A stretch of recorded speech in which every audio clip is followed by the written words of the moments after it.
Et pour vous, aujourd'hui, on va parler de la Canyonaro et de l'étrange Rotor, toutes les deux de chez Land Yachts.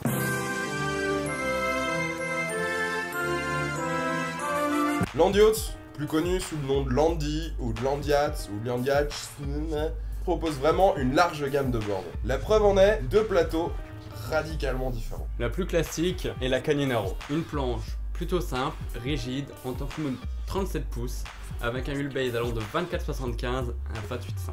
C'est précis. Son léger concave, avec ce magnifique dôme. Et son léger rocker en font une planche sur laquelle on trouve vite ses mains.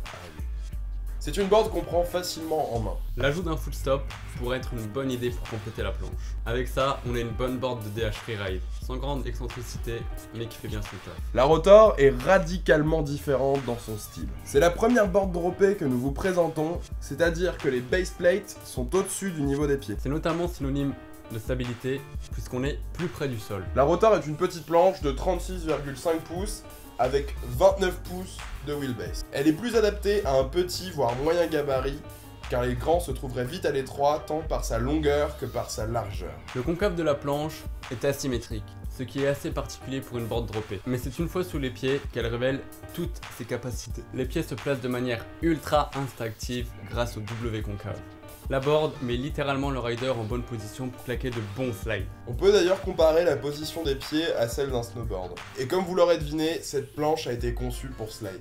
Ce shape particulier en fait par exemple une bonne board pour se lancer dans le stand-up slide. Malgré une apparence assez atypique et un côté un peu casual rider, la Rotor est en fait une board techniquement bien travaillée et idéale pour se mettre et à la descente et au slide. On l'attribuera peut-être un bémol sur sa taille assez restrictive, pas assez adaptée au gros gabarit.